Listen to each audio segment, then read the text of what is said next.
میں ایک ہسپتال میں بستر بھی نصیب نہ ہوا اس شخص کو. تو آپ نے دیکھا کہ اس ملک میں بار بار یہ دعوے کیے گئے ہیں کہ اس ملک کو جمہوریت راست نہیں آتی، اس ملک کو آئین اور قانون راست نہیں آتا، اس ملک میں ڈنڈے کی ضرورت ہے، جبر کی ضرورت ہے، اور ہر بار یہ ملک پہلے سے کمزور چھوڑ کے گیا جابر. تو آج ہمیں پھر وہی صورت نظر آ رہی ہے. رونت ہے، ایک نشہ ہے طاقت کا، ایک لمحے میں ہونے والے جو واقعات ہیں ان سے ایک بہت بڑی تصویر کشی کر لی گئی ہے. دیکھیں پاکستان آج کہاں کھڑا ہے، ہمیں ضرور یہ بات کرنی چاہیے. ہمیں یہ کہا جاتا ہے کہ آپ ایک ٹولہ ہیں، شور و غوغا تو آپ برپا کر لیتے ہیں، لیکن آپ میں معاملات کی سمجھ نہیں ہے، ادراک نہیں ہے، آپ دیکھ نہیں سکتے کہ پاکستان کہاں کھڑا ہے اور ہم پاکستان کو کس بلندی کی جانب لے کر جا رہے ہیں. دیکھیں پوری دنیا میں اس وقت یہ ایک مکالمہ ہو رہا ہے کہ دوسری جنگ عظیم کے بعد جو ایک ورلڈ آرڈر قائم کیا گیا تھا، وہ ورلڈ آرڈر اب ریخت کا شکار ہے، وہ ٹوٹ پھوٹ کا شکار ہے.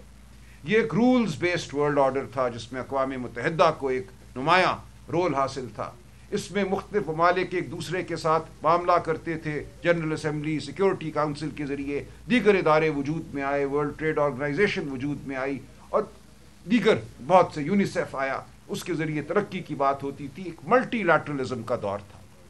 اب آج یہ ہو رہا ہے کہ وہ تمام نظام جو ہے اس کو منہدم کیا جا رہا ہے، اور ملکوں کو یہ کہا جا رہا ہے کہ طاقتور ممالک کے ساتھ اپنا رشتہ جوڑ دو. اور دو بڑے طاقتور ملک اس وقت ہمارے سامنے کھڑے ہیں، ایک جانب امریکہ ہے، دوسری جانب چین ہے. اور اب ہمیں ایک معاملہ کرنا ہے ان ممالک کے ساتھ. اس وقت یہ کہا جا رہا ہے کہ پاکستان ملٹی الائنمنٹ کی پالیسی پہ گامزن ہے، ہم نہ ادھر جا رہے ہیں نہ ادھر جا رہے ہیں، لیکن دونوں کے ساتھ ہم کچھ نہ کچھ معاملہ کر رہے ہیں. چند دن قبل معید یوسف جو نیشنل سیکورٹی ایڈوائزر تھے، ان کی گفتگو سنی. انہوں نے کہا کہ انیویٹیبل ہے، یہ ناگزیر ہے، علماء آئے گا جب ہمیں ان دونوں میں سے ایک کا انتخاب کرنا ہوگا. اس وقت ہماری پالیسی یہ ہے کہ ہم اس لمحے کو مؤخر کر رہے ہیں. ہم چاہتے ہیں کہ علماء نہ آئے، اس کو جتنا ہم دور کر سکتے ہیں ہم کرتے رہیں. ٹھیک ہے، یہ پالیسی ٹھیک ہے، ہمیں اس پہ گامزن رہنا چاہیے. لیکن اس تمام پالیسی کے پیچھے کیا عوام کی تائید ہے؟ کیا عوام کو پتہ ہے ان کے ساتھ کیا ہو رہا ہے؟ اگر ان کے صوبے میں قتل و غارت ہوتی ہے، ان کے صوبے میں ڈرون حملے ہوتے ہیں، شادیوں میں، ولیموں میں لوگ مارے جاتے ہیں، جہاں بحق ہوتے ہیں، شہید ہوتے ہیں، اگر ان کے صوبے میں معدنیات کے حوالے سے کوئی معاہدے ہوتے ہیں، تو یہ کس نظام کا حصہ ہیں؟ اسی طرح معاشی ترقی کے مختلف ماڈل جو ہیں اس ملک میں اپنائے گئے اور دنیا پوری میں اپنائے گئے. ایک ماڈل یہ تھا کہ جو مارکیٹ ہے اس کو بالکل کھلا چھوڑ دو، سیٹ جو ہے وہ سب سے بہتر جانتا ہے کہ کیا کرنا ہے، کہاں فیکٹری لگانی ہے، نہیں لگانی، پیسہ ملک میں رکھنا ہے، نہیں رکھنا، دبئی لے جانا ہے، کہیں اور لے جانا ہے، یہ سیٹ پہ چھوڑ دو. ریاست کو بالکل پیچھے ہٹ جانا چاہیے. یہ ایک نظریہ رہا ہے، اور آج شاید اسی نظریے کا میں سمجھتا ہوں دورہ ہے پاکستان کے اندر بھی. دوسرا نظریہ یہ رہا کہ نہیں، ہمارے جیسے ممالک میں ریاست کا ایک بہت بڑا کلیدی رول ہے، ریاست کو تعلیم بھی دینی ہے، ریاست کو لوگوں کو صحت بھی دینی ہے. اور ان دو نظریات کے درمیان ایک جنگ اس ملک میں چلتی رہی ہے، اور یہ جنگ کبھی ایک طرف گئی ہے، کبھی دوسری جانب گئی ہے. لیکن پاکستان کی عوام کو دونوں مکالموں میں کبھی کچھ نہیں ملا. آج صورتحال یہ ہے کہ 15 سال کی عمر کے جو ہمارے بچے ہیں، ان میں سے 40 سے 50% کسی اسکول میں نہیں جاتے، کسی مدرسے میں نہیں جاتے، کسی ووکیشنل ٹریننگ انسٹیٹیوٹ میں نہیں جاتے. ہمارے 15 سال کے بچوں میں 40% ایسے ہیں جن کا دماغ اور جسم ان کی عمر کے اعتبار سے سکڑے ہوئے ہیں. یہ دنیا میں بلند ترین سطح ہے سٹنٹنگ کی. تو پاکستان آج کہاں کھڑا ہے؟ پاکستان کو ہم نے آگے لے کر جانا ہے کیا جبر کی بنیاد پر، دھونس کی بنیاد پر؟ اگر جبر اور دھونس سے ترقی ہونا ہوتی تو وہ ایوب خان کے دور میں ہو گئی ہوتی، وہ یحییٰ خان کے دور میں ہو گئی ہوتی، وہ ضیاء الحق کے دور میں ہو گئی ہوتی، یا مشرف کے دور میں ہو گئی ہوتی. ہر بار یہ ہوا کہ اشرافیہ امیر سے امیر تر ہوئی اور عوام غریب سے غریب تر ہوئے. آج جہاں ہم کھڑے ہیں ایک بڑے مکالمے کی ضرورت ہے.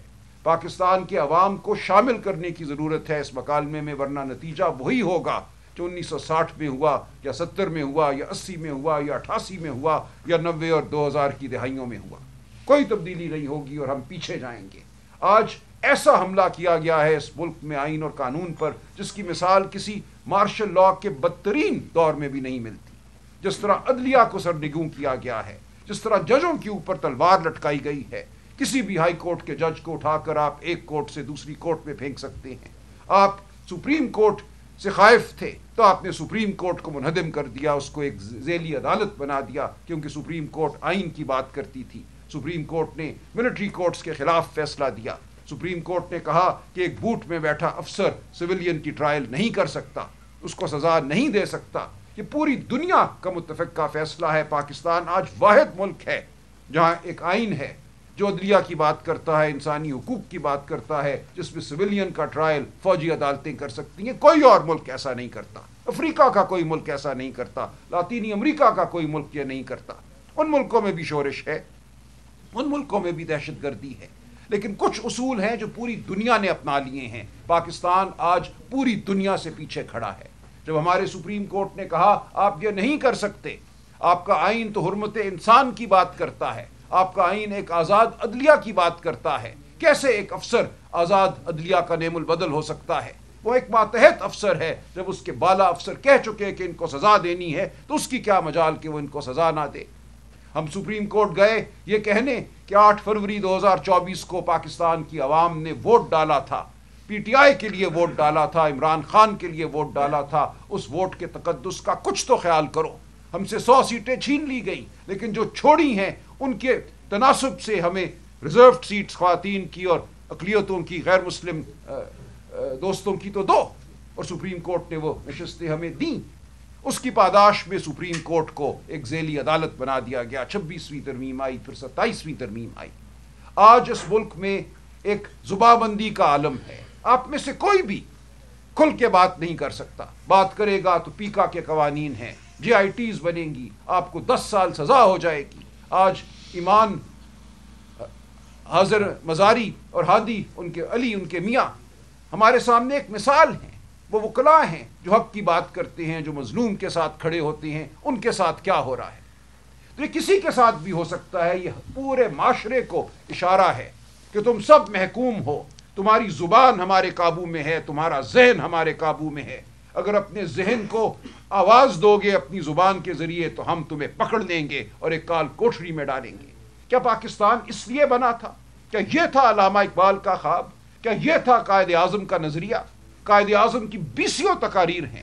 آج ہم جناح ہاؤس کی تعظیم کے لیے کھڑے ہوتے ہیں. کیا اس جناح کی کسی تقریر کو ہم نے یاد رکھا؟ بارہا قائد اعظم نے یہ کہا جب وہ ہمارے عسکری اداروں کا دورہ کرتے تھے کہ آپ اپنے حلف کے تحت پابند ہیں، کیا آپ سیاست میں حصہ نہیں لیں گے، آپ جمہوریت کی آواز کو سنیں گے، آپ جمہوریت کے تابع رہیں گے. بار بار قائد اعظم نے یہ کہا اپنی مختصر زندگی میں جو قیام پاکستان کے بعد ان کو نصیب ہوئی. ان کو یہی فکر تھی کہ یہ مملکت جو میں نے بنانے میں ایک کردار ادا کیا ہے اس میں کہیں یہ نہ ہو کہ ظلم کا دور دورہ ہو جائے، جبر کا دور دورہ ہو جائے. تو آج ہم وہیں کھڑے ہیں جہاں قائد اعظم ہمیں کھڑا نہیں کرنا چاہتے تھے. آج ہمیں یہ کہا جا رہا ہے کہ اس ملک کا جو مقبول ترین لیڈر ہے وہ نیشنل سیکیورٹی تھریٹ ہے. یہ بھی ایک مذاقہ خیز بات ہے اور یہ پہلی بار نہیں ہوئی. میں اصغر خان صاحب کا وکیل تھا جنہوں نے مقدمہ لڑا کہ 1990 کے الیکشن میں اس وقت کے ڈی جی آئی ایس آئی اور اس وقت کے آرمی چیف نے مداخلت کی. ان کا موقف یہ تھا کہ اس مداخلت نے عسکری اداروں، ہماری افواج کے امیج کو خراب کیا ہے. ان کی جو تکریم ہے عوام کی نظر میں اس کو ٹھیس پہنچی ہے، لہٰذا عمل کیا جائے، ان افسران کو سزا دی جائے. 16 سال وہ مقدمہ چلا اور بالآخر 2012 میں سنوائی ہوئی اور فیصلہ ہوا. اس مقدمے کے دوران میں آپ کو بتاتا چلوں، اس وقت کے D G I S I Asad Durrani صاحب نے ایک ایفیڈیوٹ فائل کیا جس میں انہوں نے یہ کہا کہ ہاں ہم نے 1990 کے الیکشن میں مداخلت کی تھی، ہم نہیں چاہتے تھے کہ بے نظیر بھٹو دوبارہ ملک کی وزیر اعظم بنے، ہم نہیں چاہتے تھے کہ پیپلز پارٹی کا وجود رہے، ہم فیصلہ کر چکے تھے کہ پیپلز پارٹی اور بے نظیر بھٹو نیشنل سیکیورٹی تھریٹ ہیں. لکھ کر یہ ایفیڈیوٹ انہوں نے عدالت میں دائر کیا. آج بھی اگر آپ جا کے فیصلہ پڑھیں 2012 کا اصغر خان ورسز مرزا اسلم بیگ مقدمے کا عنوان ہے، اس میں آپ کو یہ ایفیڈیوٹ مل جائے گا. تو بار بار اداروں نے فیصلے کیے کہ عوام کا کوئی مقبول لیڈر نیشنل سیکیورٹی تھریٹ ہے، اس کو منظر سے ہٹانا ضروری ہے، لیکن ایسا نہیں ہوا۔ آپ عوام کے دلوں سے ان کے کیے گئے فیصلوں کو نہیں ہٹا سکتے۔ پاکستان کی عوام باشعور ہے، ہمیشہ باشعور رہی ہے۔ پاکستان کی عوام اگر آج عمران خان کے پیچھے کھڑی ہے، عمران خان سے امید لگا کے کھڑی ہے، تو اس کی وجہ ہے، یہ دیوانے نہیں ہیں۔ ہم جو آپ کے سامنے بیٹھے ہیں، ہم کوئی سحر زدہ لوگ نہیں ہیں جن کی سوچ نہیں ہے، جن کی عقل نہیں ہے۔ ہم جانتے ہیں اس ملک پہ کون قابض رہا ہے۔